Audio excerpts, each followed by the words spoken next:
Hi, in this short tutorial video I will be going over the RF-DYNAM Pro add-on module and more specifically the natural vibrations input data that's required for running a calculation. This video is going to be part of a series of short tutorial videos where the ultimate goal will be to run a response spectrum analysis or an RSA. Engineers can choose between executing either an RSA or an equivalent lateral force procedure, which is based on the code. Only an RSA can be ran in RFEM, but the benefit of running an RSA is that it works for basically every type of structure, unlike an equivalent lateral force procedure. So when it comes to the dynamic add-on modules in our base program RFEM, we want to first make sure we have our loads and our supports ready to go in our model. One thing I would like to note is natural vibrations is a prerequisite to all other dynamic modules, and this determines what the natural frequencies and mode shapes of the structure are and must be done before an RSA can be run. So first we can go through the loading of the model. Here you see I have my dead load applied to my model as well as my live load and my snow load. So now the first thing we want to do is go ahead and open up the add-on module RF-DYNAM Pro. So I can scroll over here into my project navigator and you can see I have my list of add-on modules. And you can also see the RF-DYNAM Pro module is located under my favorites folder, and that's because you can favorite any module and have it be located under your favorites folder by right-clicking on it and selecting the favorite option. So now I'm just going to double-click the RF-DYNAM Pro add-on module. And now you'll see that this simple dialog box will come up and you will see that all of the other individual add-on modules are here. And you can also see that natural vibrations is automatically checked, and this is because, as I said, it is a prerequisite. So we can first activate our mask combinations, which is needed, and then you'll see that the mask cases and combinations tab will pop up here. And now all we really need to do is just work from left to right through these tabs.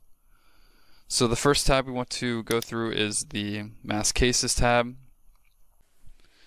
And the first mask case we want to import is the dead load from RFEM. So now that we have our first mask case created, we can type in dead for this mask case. And then once we go down here and check off from force components of, I can select my dead load. And this will automatically be imported in from RFEM into the module. We also want to make sure to uncheck this option from self-weight of structure. And the reason for this is because the self-weight of the structure is already being taken into account back in RFEM. And if we check this option, then the self-weight will be taken into consideration twice. Now there's an option down here options down here to manually define additional masses, but for now I'm going to leave these empty. And now we can take this mask case and make a copy of it, and then we can name it live, and we can import our live load from RFEM into the module.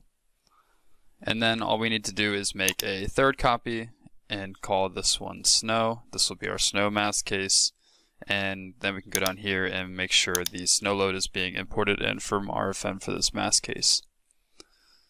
So now that we have these mask cases imported, we can proceed by combining these cases into mask combinations in the mask combinations tab.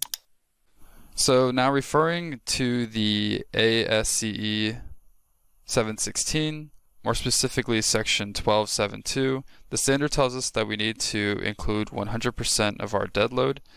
And if I go to the code, you can see that right here. And it also states that when it comes to the live load of a structure, if it's used for storage, then we need to include 25% of the live load. And for this particular example, I will assume the structure is used for storage. So I will use 25% of the live load. So if I hop back to RFEM, I will move the dead load over and include 100% of the dead load by keeping this factor 1.0. And then I can move my live load over, and all I need to do is double click on this factor and change it to 0.25 and hit enter. And now we have a factor of 0.25, so we're only including 25% of our live load.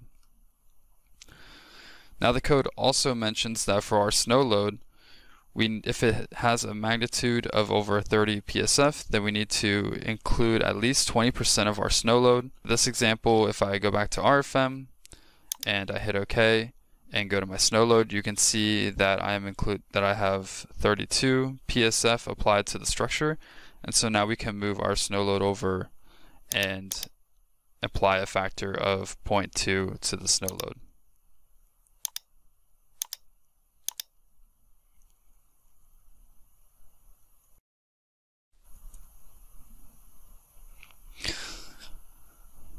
So now we can give this mass combination a name, and we can call it dead plus 0.25 live plus 0.2 snow. And now finally we can take a look at our natural vibrations case tab. So the first parameter we should take a look at is the number of lowest eigenvalues to calculate. Right now this parameter by default is set to 4, but for today this is fine. We're just going to leave this as default for this example. And then the scaling of mode shapes is the next parameter we want to take a look at, and you can see that there's a couple of options here.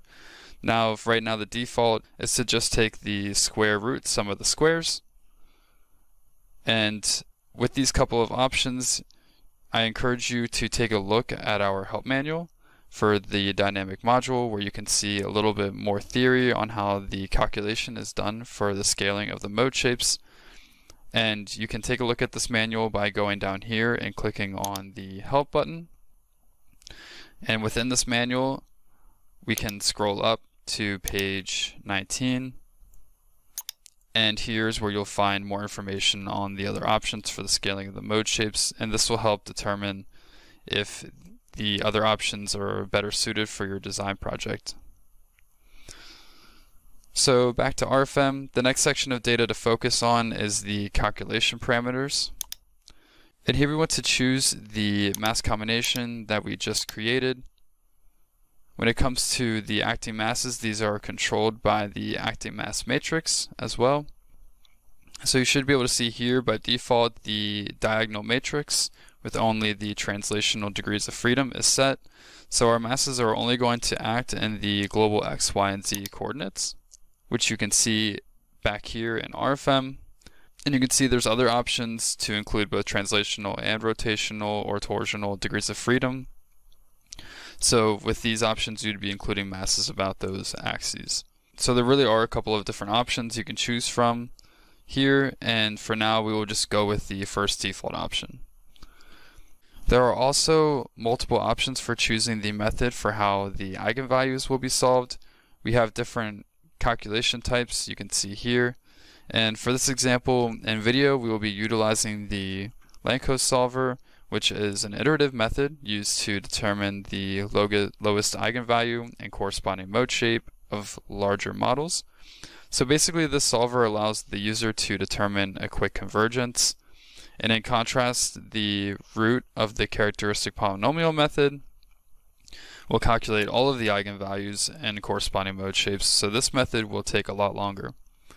And when it comes to deciding which set of mode shapes and solver to use, we can again take a look at the help manual for a better understanding of the theory behind these options, and this will help you decide which options are best suited for your project. So we can take a quick look at these on page 21, and I can zoom in and we can see the different types of eigenvalue solvers here and the theory behind each one. So back to RFEM.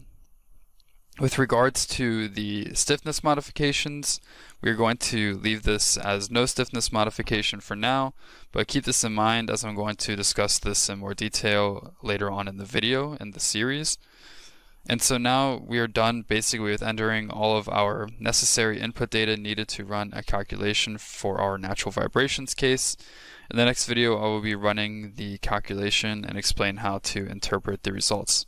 So look out for that video, which will be Dynamics Part 2, Natural Vibrations Results, and I thank you for watching.